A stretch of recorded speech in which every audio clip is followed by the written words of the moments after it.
karena mudin dikaitkan dengan masalah kematian, itu ada semacam sebuah kata mutiara. Kita ini terlahir dengan hanya satu cara, tapi kematian menjemput kita dengan berbagai cara. Ini makanya perlu kita pelajari bersama-sama dengan yang berbagai cara itu kayak apa dan sebagainya. Nah, kemudian Mbak Nikmah, sebelum lebih lanjut kita membicarakan tentang masalah perawatan jenazah khusus perempuan, perlu diketahui biar kita nggak semacam salah kaprah ya Mbak Nikmah ya. Mudin itu sebetulnya adalah kalau dari bahasa Arab kan berasal dari kata-kata mudin itu sebetulnya. Kau bisa patahkan kakiku, tapi tidak mimpi-mimpiku. Kau bisa lumpuhkan tanganku, tapi tidak mimpi. Assalamualaikum warahmatullahi wabarakatuh. Alhamdulillah. Waalaikumsalam warahmatullahi wabarakatuh. Alhamdulillah pada kesempatan sore hari ini sudah hadir bersama kita beliau yang luar biasa, Bunyai yang keren, pokoknya fenomenal pokoknya ini. Beliau adalah Bunyai Dr. Anda Hajar Duratul Mahnunin yang hari ini akan mengupas tuntas tentang fenomena mudin perempuan dan juga bagaimana perawatan jenazah bagi perempuan. Serta nanti juga akan sedikit mengupas tentang ini ya Bunda ya, berkaitan dengan jenazah COVID. Baik Bunda, ya. Langsung saja. Monggo. Assalamualaikum warahmatullahi wabarakatuh. Waalaikumsalam. Siapapun, Bapak, Ibu, sahabat, saudara, sanak kadang, dimanapun berada, alhamdulillah wa syukurillah, pada kesempatan yang luar biasa ini, sebelumnya, wow, keren banget, Mbak Nikmah punya program yang luar biasa, semoga sukses, barokah selalu, amin, amin ya rabbal alamin. Di awal pertemuan kita ini, tidak lupa, mari kita selalu memanjatkan syukur kehadirat Allah Subhanahu wa taala yang telah memberikan kenikmatan yang berupa apapun kepada kita semua. Semoga kita selalu bisa menjadikan apa yang diberikan oleh Allah ini menjadikan rasa syukur yang luar biasa sehingga kita selalu diberi, diijabahi dan dilindungi oleh Allah Subhanahu wa taala. Amin amin ya rabbal alamin. Sholawat serta salam semoga tetap terlimpahkan kepada beliau junjungan kita Nabi Agung Muhammad sallallahu alaihi wasallam biqauli Allahumma shalli wa sallim wa barik alaihi. Mbak Nikmah, alhamdulillah saya saat ini bisa bergabung dengan programnya Mbak Nikmah yang luar biasa. Semoga manfaat dan selalu bisa istiqomah. Amin. Pada kesempatan ini Mbak Nikmah ingin mengupas tentang masalah fenomenal mudin perempuan. Kalau kita bicara mudin, itu memang kayaknya mereka pahamnya mudin itu hanya mengurusi jenazah saja. Sebetulnya kan enggak. Nah, kalau kita membicarakan masalah karena mudin dikaitkan dengan masalah kematian, itu ada semacam sebuah kata mutiara. Kita ini terlahir dengan hanya satu cara, tapi kematian menjemput kita dengan berbagai cara. Ini makanya perlu kita pelajari bersama-sama dengan yang berbagai cara itu kayak apa dan sebagainya. Nah, kemudian Mbak Nikmah, sebelum lebih lanjut kita membicarakan tentang masalah perawatan jenazah khusus perempuan, perlu diketahui biar kita nggak semacam salah kaprah ya Mbak Nikmah ya. Mudin itu sebetulnya adalah kalau dari bahasa Arab kan berasal dari kata-kata mudin itu sebetulnya dari kata-kata imamuddin, yaitu pemimpin agama. Nah, kemudian karena di daerah itu mungkin mengatakan imamuddin dan sebagainya sulit, kita biasa dengan lesan kita mengatakan mudin. Lah mudin ini kalau dikaitkan dengan perawatan jenazah khusus perempuan, mudin itu sebetulnya adalah merupakan kalau di desa kan jabatan sebagai seorang perangkat yang kalau di desa kan tertulis kaur kesra, ada beberapa kaur, ada kaur keuangan, ada kaur pemerintahan, ada kaur umum, salah satunya adalah kaur kesra. Lah kaur kesra inilah yang disebut dengan mudin. Jadi kadang-kadang dengan judul yang diambil itu, loh ini mudin yang bagaimana gitu loh ya. Lah mudin di sini adalah mengurusi, otomatis mengurusi ada kelahiran, kemudian pernikahan, dan sekaligus juga kematian dan keagamaan-keagamaan yang lainnya. Jadi bukan hanya masalah mudin tugasnya hanya untuk masalah kematian gitu aja, enggak. Nah kemudian dikaitkan dengan ini Mbak Nikmah dan semuanya yang mengikuti acara pada saat ini, bahwa dari tugas mudin itu sendiri itu adalah tugas sebagai tugas resminya.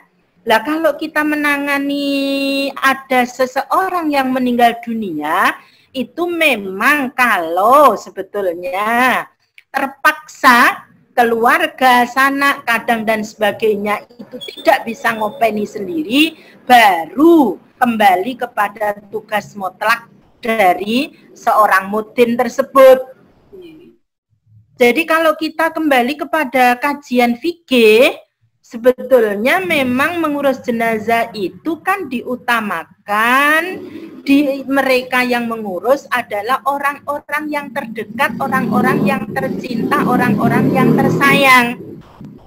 Jadi belajar tentang hal ini bukan hanya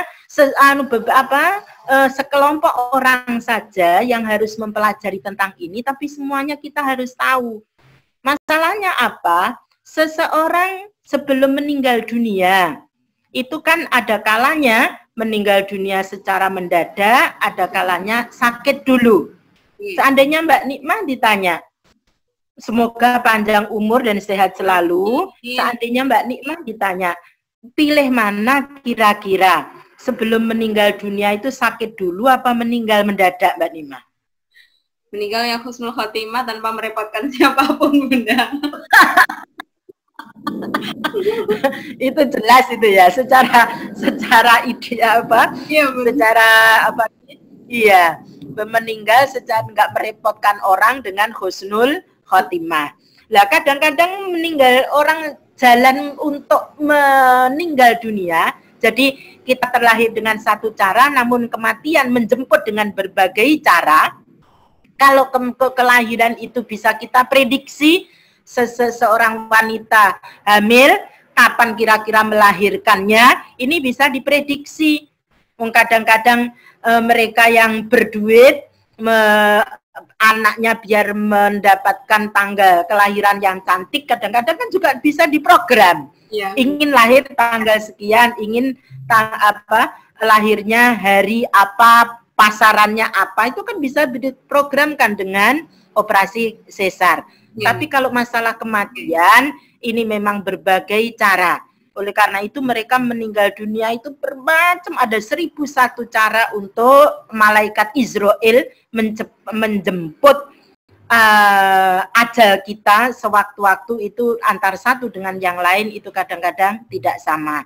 Oleh karena itu semuanya yang mendengarkan saat ini, sebelum kita masuk kepada bagaimana cara ngopeni jenazah, sebetulnya kita sekali-kali juga persis tahu bagaimana kita, sikap kita, dan seandainya kita meninggal dunia, itu sebelumnya sakit dulu bagaimana, kalau mati mendadak bagaimana, kita sebagai orang yang sakit, sikap kita harus bagaimana, kemudian kalau kita menunggui seseorang yang pas menjemput ajal itu kita ada di sampingnya, kita harus bersikap bagaimana. Inilah yang sebelumnya kita harus betul-betul juga paham tentang hal itu. Salah satu contohnya, tadi kan saya tanyakan kepada Mbak Nikmah, senang mana kira-kira meninggal dunia itu sebelumnya sakit dulu. Kalau kadang-kadang orang dikasih sakit itu ingatnya kan mesti mati. Nah, itu akan ingatnya kan mesti mati kalau diberi sakit. Nah, sakit ini ya di dalam hadis dijelaskan siapa orangnya yang diberi sakit, kemudian dia bisa ikhlas menerima apa adanya, tetap dengan ikhtiar biar sembuh, ini sakit ini bisa mengantarkan kita untuk dihapus, dimaafkan seluruh dosanya oleh Allah Subhanahu wa Ta'ala. Ya. Nah, kemudian kalau kita sakit, kemudian ngeresulo dan sebagainya, ya itulah wis kena loro. Nah, terus kita malah menambah dosa dan sebagainya dan sebagainya. Itu salah satu misalnya kelebihannya sebelum ajal menjemput kita, tapi kita diberi sakit dulu. Tapi betul, seandainya saya ditanya, jawabannya ya persis seperti Mbak Nikmah, gitu. Panjang umur sehat, kalau sewaktu-waktu meninggal dunia nggak merepotkan orang dan meninggalnya dalam keadaan ibadah dan husnul khotimah. Itu suatu yang luar biasa. Nah, seandainya kita misalnya seseorang itu sebelum meninggal dunia sakit dulu, ini ada beberapa menurut agama Islam, kita ada beberapa hal yang adab atau tata krama kita sebagai orang yang sakit. Kalau kita diberi sakit misalnya, otomatis kita belajar sabar, belajar ikhlas.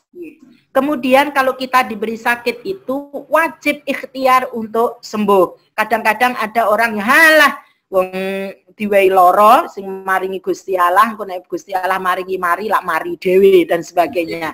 Itu berarti dalam diberi sakit itu kurang dalam ikhtiarnya.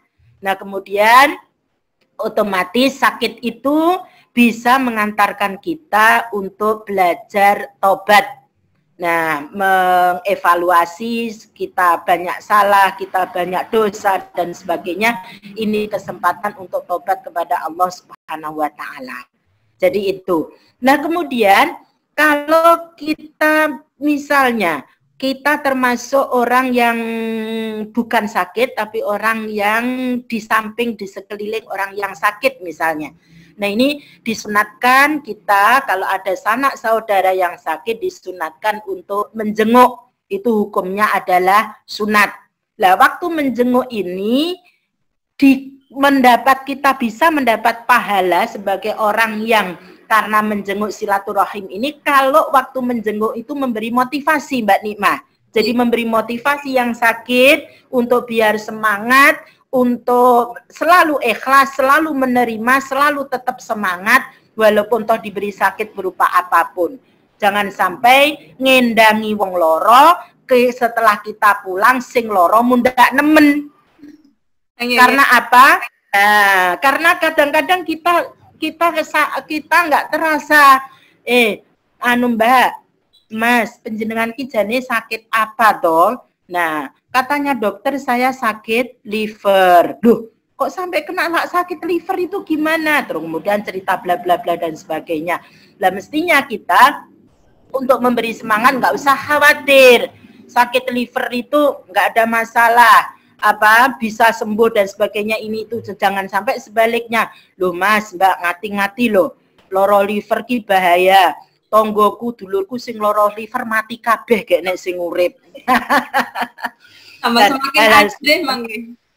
Iya, jadi kita jangan sampai mengedonkan bahasanya, malah memberi sakit itu kita menjenguk orang sakit itu kita harus. Iya, jangan sampai menakut-nakuti, tapi malah memberi semangat. Apalagi saat ini ya Mbak Nikmah, dengan suasana COVID yang belum aman ini, seandainya, ya naudzubillah min dzalik, semoga kita sehat semua. Kok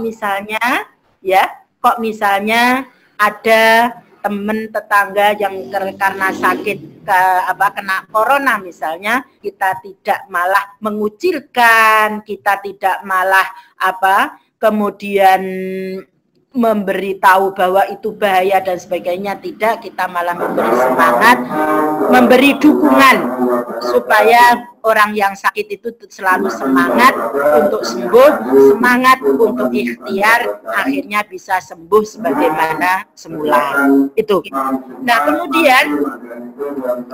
kemudian selain itu juga Mbak Nikmah, kalau kita pas berada di posisi orang yang sakit, adabnya, misalnya saudara kita ada yang sakit, kita ada di sekelilingnya, kita ngopeni dan sebagainya, maka tugas kita, kewajiban kita selain memberi semangat adalah selalu mengingatkan bahwa si sakit itu untuk istighfar dan taubat. Jangan lupa untuk menuntun ibadahnya.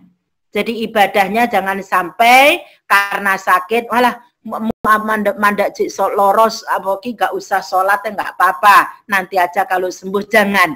Dalam kondisi apapun tetap kita tuntun, kita bantu untuk tetap melaksanakan kewajibannya. Itu penting banget.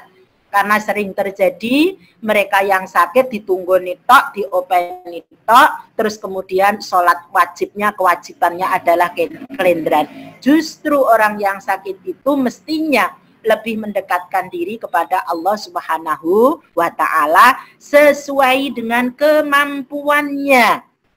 Jadi kalau karena situasi dan kondisi darurat, orang yang sakit tidak bisa sholat sebagaimana orang yang sehat, maka yang ada di sekelilingnya harus membantu biar si sakit itu bisa melaksanakan kewajibannya. Itu yang penting. Nah, kemudian Mbak Nikmah, kalau misalnya seseorang yang kita tunggui itu meninggalnya sebelumnya sakit dan kondisinya adalah sudah dalam kondisi kritis misalnya. Sudah dalam kondisi kritis, maka ada beberapa hal yang harus kita kerjakan sebelum betul-betul Israel menjemput ajal orang tersebut. Salah satunya apa? Yang pertama tadi selalu mengingatkan untuk tobat. Orang yang biasa kita laksanakan adalah nuntun. Jadi nuntun, misalnya orang itu sudah betul-betul kritis, sudah tanda-tandanya sekiranya itu ajal sudah akan menjemput, Israel sudah akan menjemput ajalnya misalnya, ada tanda-tanda khususnya. Nah, kemudian ini selalu mengingatkan untuk tobat, itu yang pertama. Yang kedua nuntun. Dalam hal nuntun ini, kalau si sakit Mbak Nikmah, itu bisa mengucapkan secara jelas kalimat syahadat, la ilaha illallah Muhammad Rasulullah, itu enggak apa-apa. Tapi kalau sudah terbata-bata, karena merasakan sakitnya, sakaratul maut itu, maka tidak perlu panjang-panjang, cukup dituntun di telinganya, itu dengan kalimat Allah, Allah, dan menuntunnya ini etikanya jangan terlalu keras dan jangan terlalu cepat-cepat. Misalnya Allah, Allah, Allah, Allah, bingung itu nanti. Jadi kita tuntun secara pelan-pelan dengan kasih sayang, kemudian kita hantarkan itu dengan betul-betul kita bisa empati, bisa merasakan. Jadi sakitnya, sakaratul maut itu kayak apa, itu nanti si sakit atau yang akan meninggal dunia itu bisa dengan tenang menghadapi Israel, kemudian dengan tenang bisa menjadi husnul khotimah. Nah, selain itu, adat kita biasanya kita bantu dengan bacaan-bacaan ayat Al-Quran, yaitu bacaan surat Yasin. Biasanya kalau sudah kritis kan dibacakan surat Yasin. Nah, fungsinya surat Yasin ini orang yang kakne bendang bukan.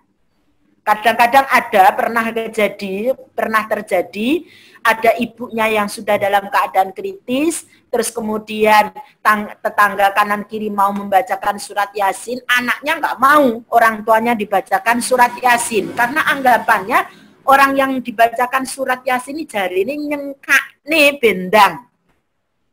Nyengkakne bendang meninggal dunia, sebetulnya bukan itu. Fungsinya surat Yasin di sini adalah bisa dua hal.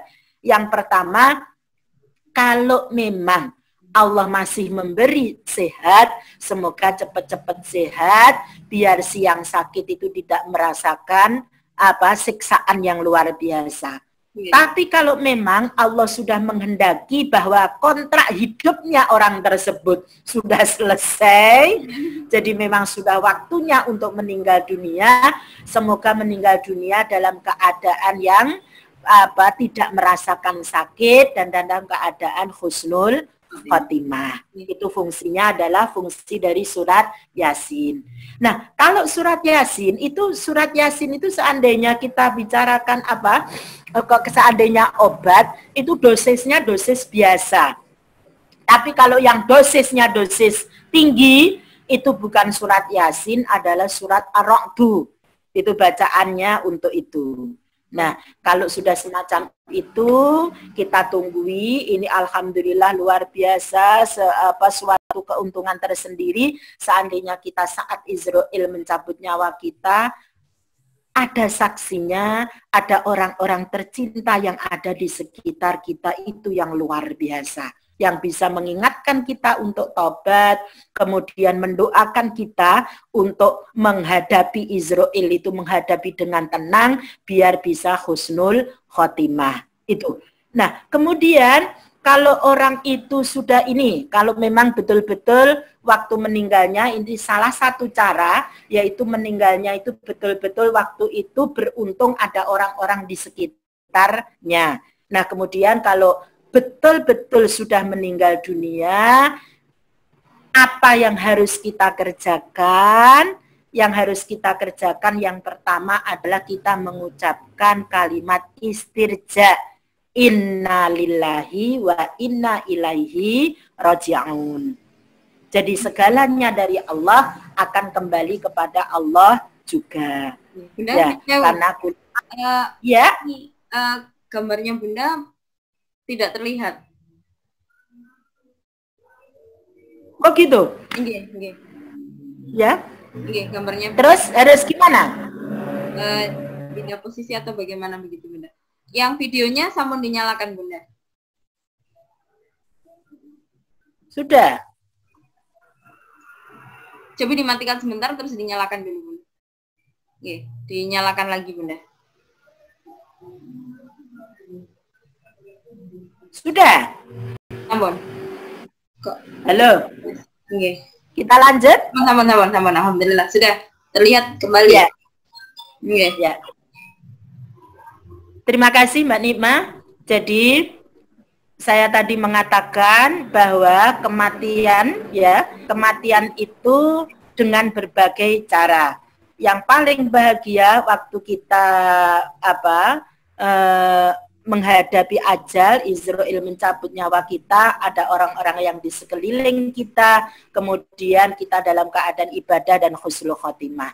Jadi seandainya kita yang berada di sekitar orang yang meninggal dunia tersebut, apa yang harus kita kerjakan? Saya ulang kembali. Yang pertama adalah kita mengucapkan kalimat istirja, yaitu inna lillahi wa inna ilaihi raji'un. Nah, setelah itu apa yang harus dikerjakan? Yang harus dikerjakan adalah kita menata posisi jenazah. Jadi di dalam kitab itu dijelaskan Mbak Nikma, seandainya orang itu misalnya sudah dalam keadaan kritis, ya dalam keadaan kritis, kalau bisa posisi tidurnya itu ditempatkan kira-kira kalau tidak di rumah sakit, misalnya kalau di rumah sakit kan posisinya apa adanya di rumah sakit. Ya. Kalau misalnya di rumah posisinya ini bisa kita atur, maka diusahakan di tempat yang longgar. Kemudian jenazah itu orang yang kritis itu diusahakan istilahnya bahasa Indonesianya mujure. Nah, ya. Posisinya. Kalau bahasa Indonesia apa mujure? Posisinya arahnya. Oh, arahnya ya. Mujure mujur ngetan. Ya, bahasanya mujure mujur kaki berada di sebelah barat, kemudian kepala di sebelah timur. Terus posisi kepala itu agak tinggi, jadi bisa menghadap ke kiblat. Nah, kalau sudah semacam itu, kemudian dituntun itu tadi, kalau sudah betul-betul meninggal dunia, posisi jenazah itu betul-betul dibetulkan. Dilihat secara fisik, ya, secara fisik, posisi matanya itu diusahakan terpejam, kalau belum terpejam dipejamkan. Kemudian mulut mulutnya itu diusahakan terkatup. Kalau pas meninggal dunia agak menganga, kemudian dikatupkan sulit, ini bisa dikasih tali Mbak Nikmah. Jadi dibantu dengan tali. Talinya dikasih kain yang lembut. Jangan sampai gregetan pada jenazah terus ditalikan rafia. Nggak boleh ini Mbak Nikmah. Ya, harus ditali yang lembut. Walaupun toh sudah meninggal dunia, kita tetap harus menghormati jenazah. Jadi ditalikan, misalnya mentalikannya posisinya dari dagu ini, ya dari dagu ditalikan, kemudian di atas, jadi talinya di atas gitu, jadi biar posisi mulut ini betul-betul terkatup dengan baik. Nah kemudian tangannya dibetulkan Mbak Nikmah, tangannya dibetulkan, diusahakan posisinya seperti posisi waktu kita sholat, bersedekat, tangan kiri berada di bawah, tangan kanan berada di atas. Lah bagaimana kalau posisinya tidak bersedekap tapi tangannya lurus? Enggak apa-apa, itu juga boleh. Jadi diluruskan, tangannya dilurus, bukan sendakep, bukan, tapi diluruskan juga enggak apa-apa. Tapi sunatnya adalah sendakep, bersedekap. Lah kalau disedekapkan, jenazah itu Mbak Nikmah, jenazah itu waktu ajal betul-betul sudah meninggalkan raganya itu ada dua macam. Ada yang waktu ajal sudah nggak ada, nyawa itu sudah lepas dari raga, saat itu juga posisinya dingin. Kalau ini dingin berarti secara fisik itu langsung semuanya serba kaku. Ini bisa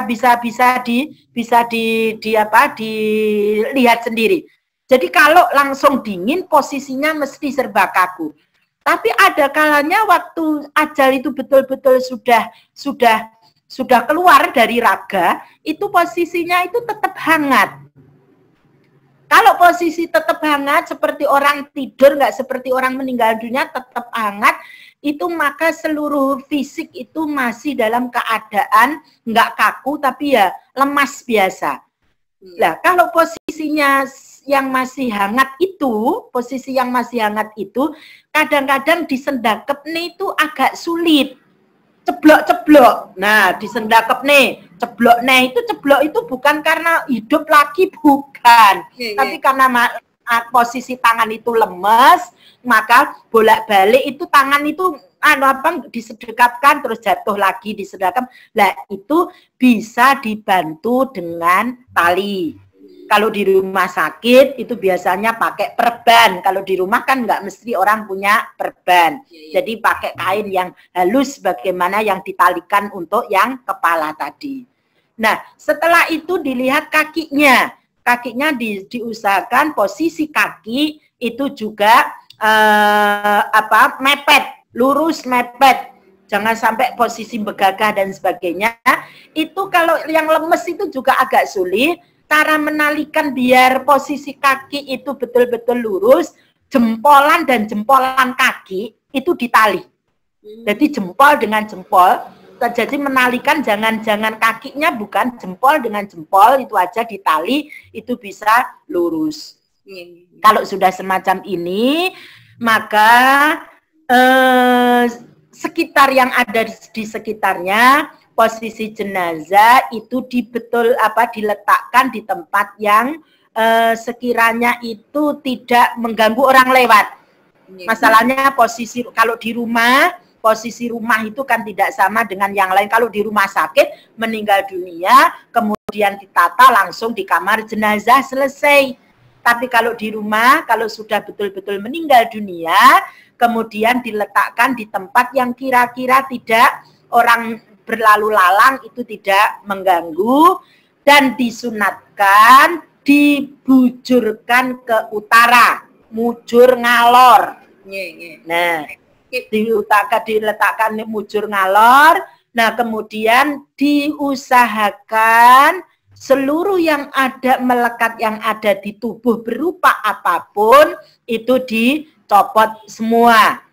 Baik itu pakaian, perhiasan, atau berupa apapun, itu kalau bisa Kalau sudah selesai diujur ning ngalor, kalau bisa dicopot semua, kemudian seluruh tubuh setelah diujur ning ngalor itu tadi dibujurkan ke utara, seluruh tubuh itu ditutup dengan kain.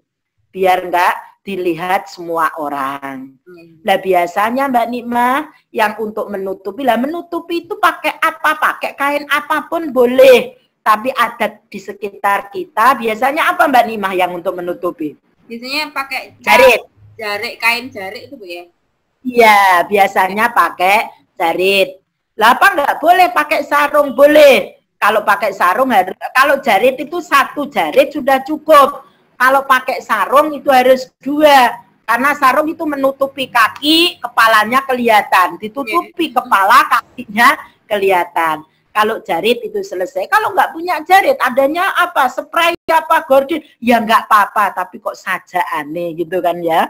Nah, oleh karena itu, seringkali saya kalau misalnya ngisi acara jenazah dan sebagainya, diusahakan sekarang itu semua nggak ada pasangan keluarga, pasangan-pasangan muda itu yang jaritan, yang punya jarit nggak ada. Jadi ini kita anjurkan bahwa setiap rumah itu kayaknya wajib punya jarit. Untuk nutup itu jarit nggak mahal, 30.000 ada, 40.000 ada, yang murah-murah. Jadi punya jarit, paling nggak punya jarit 2 atau 3. Ini penting, disimpan aja sewaktu-waktu, karena yang namanya Israel mencabut nyawa kita itu tidak menunggu tua, ada yang muda, ada yang bayi, dalam posisi yang kayak apapun itu terserah. Kalau kontraknya habis, Allah sudah tidak bisa di lobby lagi, dipetung lagi, saat itu juga selesai. Maka diusahakan rumah itu dalam rumah tangga itu punya jarit. Jangan sampai ada orang yang meninggal dunia kemudian jaritnya cari pinjaman. Sering kali terjadi, ada keluarganya yang mendadak meninggal, lah nggak punya jarit, untuk ngopeni bingung, akhirnya cari pinjaman. Lah cari pinjaman, yang dipinjami ya dilema loh Mbak Nikmah. Dipinjami jarit nggak diwenehi ki piye, diwenehi engko tilas dipakai jenazah terus malih wedi pakai dan sebagainya. Jadi itu semacam itu, diujur ning ngalor, kemudian di sampingnya tetap ada orang yang menunggui dengan mengucapkan, melantunkan ayat-ayat Al-Quran. Masalahnya apa? Orang yang meninggal dunia itu berarti kontraknya hidup di alam dunia itu sudah habis, akan menuju ke alam barzah. Menuju ke alam barzah ini otomatis dijelaskan seperti orang bingung nanti menghadapi alam barzah itu gimana. Tapi kalau di sampingnya waktu meninggal dunia itu selalu ada lantunan ayat-ayat Al-Quran, insya Allah ini akan bisa membantu si arwah yang sudah lepas dari raga ini bisa tenang untuk menghadapi nanti di alam barzah ketemu dengan malaikat mungkar dan nakir. Ini penting banget untuk menghadapi hal tersebut. Nah, setelah itu kita tata sedemikian rupa, kalau betul-betul sudah meninggal dunia, apa yang harus dikerjakan? Jenazah sudah ditata, orang-orang di sekitarnya, nah ini bisa mulai mengabari sanak keluarga dan tetangganya kalau orang itu sudah meninggal dunia. Dibantu bareng-bareng persiapan kewajiban kita terhadap jenazah. Kewajiban kalau ada seseorang sudah meninggal dunia, ada jenazah, maka bagi kita yang hidup punya sebuah kewajiban, yaitu kewajiban bukan fardu ain, tapi fardu kifayah. Fardu kifayah atas jenazah itu ada 4 macam Mbak Nikmah. Yang pertama adalah memandikan, ini 4 ini harus urut Nikmah. Yang pertama adalah memandikan, yang kedua mengkafani, yang ketiga mensolati, yang keempat adalah mengubur. Lah, ngopeni jenazah fardu kifayah 4 hal itu, kalau jenazahnya itu jenazah mati biasa, maka 4 hal itu harus betul-betul diopeni sebagaimana mestinya. Tapi kalau jenazah ini termasuk matinya mati syahid dunia akhirat, mati syahidnya itu karena perang misalnya, karena membela negara dan sebagainya, maka perlakuannya tidak sama dengan yang meninggal dunia biasa. Begitu juga nanti termasuk yang ditanyakan awal dengan Mbak Nikmah tadi, bagaimana jenazah yang karena kena virus, meninggalnya korban karena kena virus corona. Nah, antar yang virus corona ini dari edaran MUI bahwa mereka pasien atau korban meninggal dunia karena corona itu menurut MUI adalah termasuk syahidnya syahid akhirat. Syahid itu ada syahid akhirat, ada syahid dunia akhirat. Ini beda cara ngopeninya. Kalau syahidnya syahid akhirat itu sama dengan jenazah biasa, harus keempat-empatnya fardu kifayah itu dilakukan semuanya. Itu. Ya, nanti ada penjelasan tersendiri bagaimana jenazah itu dan sebagainya. Nah, kemudian Mbak Nikmah, dalam hal ini misalnya tadi saya dahulukan tentang korban karena corona, karena ini menurut MUI adalah syahid akhirat, maka ngopeninya sebagaimana jenazah biasa. Lah otomatis ngopeninya ini persis dengan jenazah biasa, cuma bedanya apa? Cuma bedanya karena ini jenazah ini kena virus, itu bedanya cara ngopeni adalah yang berbeda adalah mereka yang ngopeni. Mereka yang ngopeni ini harus melindungi dirinya sendiri biar tidak tertular virus tersebut.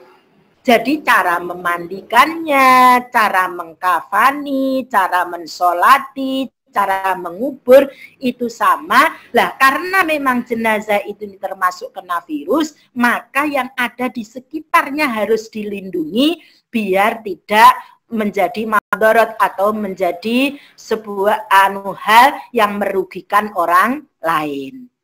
Jadi bedanya hanya itu sebetulnya. Otomatis karena bedanya itu, mereka yang memandikan jenazah COVID tidak semua orang boleh memandikan. Hanya mereka-mereka yang memang sudah dibekali untuk biar selamat dari penularan tersebut. Oleh karena itu kalau di rumah sakit, ya memang rumah sakit itu harus kita percaya bahwa rumah sakit itu sudah menyediakan orang yang memang ahli dalam ngopeni jenazah, dalam hal memandikan. Karena memang kalau misalnya keluarga ngengkel dan sebagainya, persis itu positif karena ngengkel dan sebagainya, ini nanti kan malah merugikan, mencelakakan orang lain. Itu bedanya itu. Jadi memandikan sama. Kemudian mengkafani ya dikafani sebagaimana biasa. Nah, setelah dikafani aja, itu protokoler dari pengurusan jenazah yang kena COVID. Lah, untuk apa? Setelah diberi kain kafan, itu dilapisi yang sesuai dengan aturan protokoler medis, biar virusnya tidak menular kepada orang lain. Setelah kain kafan, terus kemudian diberi plastik, kemudian ada hal-hal yang harus dikerjakan ini, itu, dan sebagainya sesuai dengan protokoler kesehatan. Kemudian setelah itu, ya diadai ditempatkan di peti itu juga harus ditata sedemikian rupa karena waktu menguburkan itu jenazah itu dihadapkan ke kiblat. Kalau menghadap ke kiblat berarti jenazah itu miringnya adalah miring ke kanan, ditata sedemikian rupa. Kemudian tali tali dari kain kafan, nanti ada sendiri Mbak Nikmah caranya tali dari kain kafan itu juga dilepas. Telinga yang sebelah kanan ini karena menghadap kiblat, posisinya adalah membujur ke utara, jadi tangannya kuping yang sebelah kanan itu berada di sebelah bawah, kemudian nemplek ke petinya. Nah, kemudian peti ditutup dan sebagainya, kemudian menguburkan mensolatinya, menguburkan itu juga sama dengan yang lain. Nah ini, jadi bedanya adalah bagi yang ngopeni itu harus betul-betul melindungi diri, kemudian jenazah ini karena kena virus, maka jenazah ini ditata sedemikian rupa biar virusnya tidak menular kepada orang lain. Itu benar. Kalau memang memang ini jenazah betul-betul korban corona atau COVID-19. Nah kemudian kita lanjut Mbak Nima. Iya benar. Jadi kalau misalnya untuk pasien penanganan untuk pasien COVID-19 ini berarti Bunda? Istilahnya sama halnya dengan yang lainnya, berarti di dalam peti itu sudah benar-benar dihadapkan ke arah kiblat begitu. Jadi nanti ada kemungkinan berubah mboten Bunda selama perjalanan dari rumah sakit ke pemakaman begitu. Oh gitu. Karena memang semacam itu, jadi diusahakan menghadap ke kiblat, jadi miringnya morinya dilepas yang sebelah kepala, kemudian diiringkan. Lah bagaimana seandainya itu tidak mungkin perjalanan dari rumah sakit menuju makam itu rubah terus menjadi murep atau rumah itu tuh maksudnya, karena kondisi ini biasanya kan lebih besar daripada ukuran manusia. Oleh karena itu maka bagi petugas yang ngopeni jenazah itu harus diberi sesuatu yang kira-kira jenazah itu posisinya tetap dalam keadaan miring dan menghadap ke kiblat. Itu tugas bagi yang ngopeni jenazah di rumah sakit. Kalau di kuburan sendiri waktu ngubur, nah kemudian kita kadang-kadang semua pakai tanah dibunderi itu loh Mbak Nima, gundu, apa istilahnya namanya ya. Nah itu dengan dibacakan Inna Anzalna dan sebagainya, itu kan untuk ganjel biar jenazah itu tetap dalam kondisi miring. Nah, kok misalnya sudah ikhtiar, sudah dikasih sesuatu dan sebagainya, lah ternyata kita nggak tahu kondisi jenazah itu menjadi murep atau menjadi melumah dan sebagainya, itu sudah di luar kemampuan kita. Yang penting dari awal kita sudah ikhtiar, ya. Kan hukumnya miringkan itu adalah sunat bukan wajib. Ya, jadi otomatis kita sudah ikhtiar untuk berbagai kesunatan, berbagai pahala ada pada diri jenazah. Kalau sudah kita ikhtiar kemudian kok secara darurat berubah dan sebagainya, ini sudah di luar kemampuan kita. Yang penting waktu meletakkan jenazah di peti sudah ditata sedemikian rupa. Iya benar. Allah Maha mengetahui segalanya, jadi Allah Maha pemaaf, Allah Maha belas kasih dan sayang. Jadi kalau misalnya kita sudah ikhtiar maksimal, kemudian ada hal-hal yang di luar kemampuan kita, itu kita sudah gugur kewajiban kita. Iya benar. Ini benar. Ya. Untuk pembahasan yang berkaitan dengan perawatan jenazah, kan ada mulai dari memandikan, terus kemudian mengkafani, kemudian mensolatkan, kemudian memakamkan. Ini kan butuh ini untuk episode berikutnya begitu, karena ini menarik sekali pembahasannya. Karena hari ini sudah begitu luar biasa pembahasannya. Ini harus ada pembahasan khusus untuk bagaimana sih memandikan jenazah perempuan. Bagaimana untuk mengkafani jenazah perempuan, bagaimana mensolatkan jenazah perempuan, dan juga memakamkan jenazah perempuan. Nah ini Bunda, sebelum yang episode ini ditutup, saya ini sebenarnya penasaran dari dulu Bunda. Kan dulu waktu sama Bunda Nunin, kan selalu ngambil tanah kecil-kecil begitu, bacakan Inna Anzalna begitu. Dibacakan Inna Anzalna ini. Nah ini salah satu fungsi untuk dibacakannya Inna Anzalna ini apa Bunda? Terima kasih. Jadi banyak hal memang bacaan-bacaan yang untuk membantu, yang memang itu dilaksanakan bisa, tidak dilaksanakan juga nggak apa-apa, ya toh. Salah satunya kalau sudah waktu menata jenazah meninggal dunia tok ditata, itu juga ada bacaan tersendiri. Kemudian waktu memandikan ada bacaan tersendiri. Waktu mengkafani ada bacaan tersendiri. Waktu mengkafani pun ada beberapa ritual yang kadang-kadang orang melaksanakan atau tidak. Jadi morinya, kain kafannya, kemudian ditulisi tapi tanpa menulisnya itu tanpa bekas, nggak boleh dengan pulpen misalnya.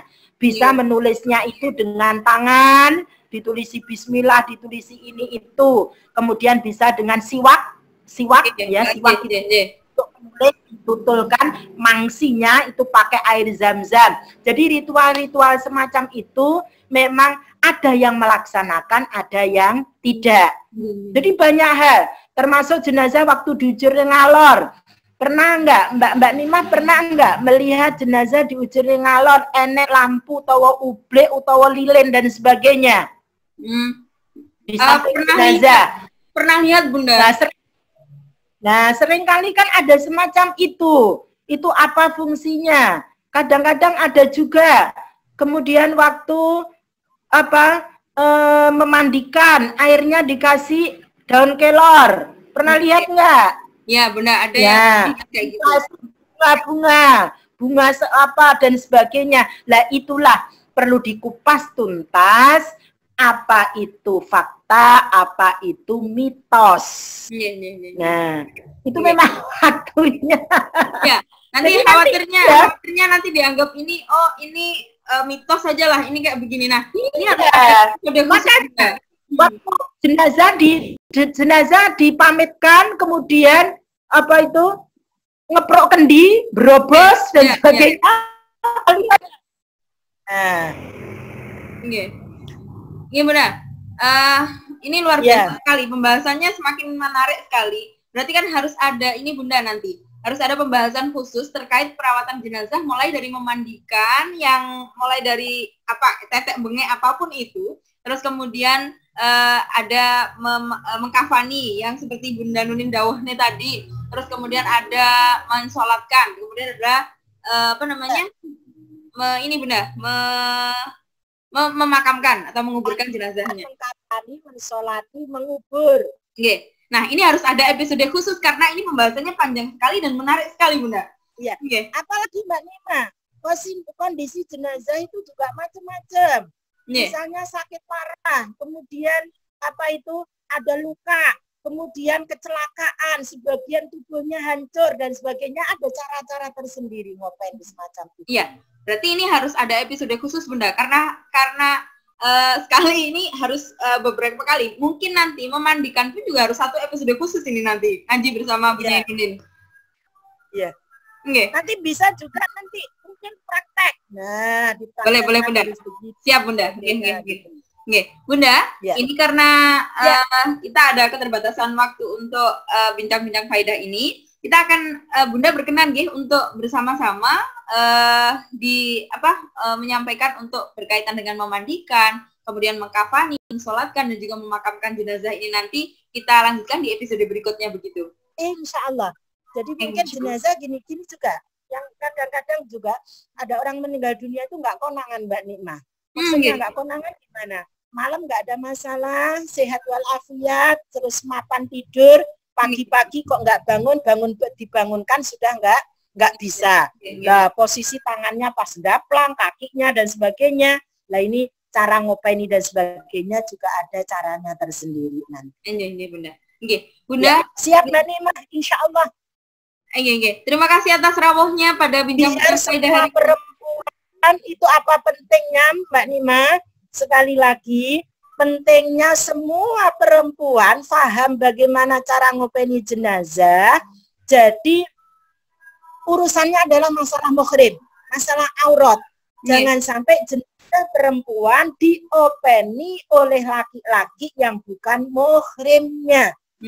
Karena terjadi macam itu karena perempuan di lingkungannya jenazah itu memang belum paham atau mungkin karena takut Mbak Nikmah.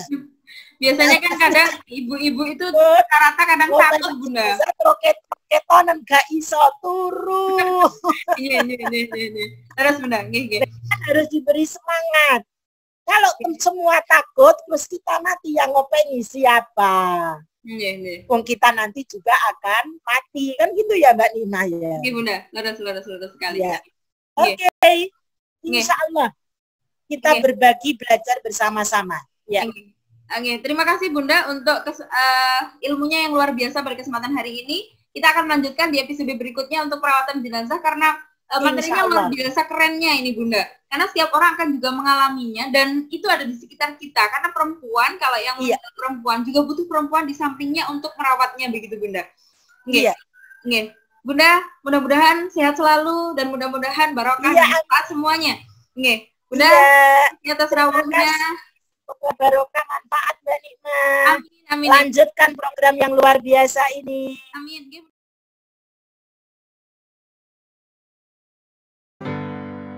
Manusia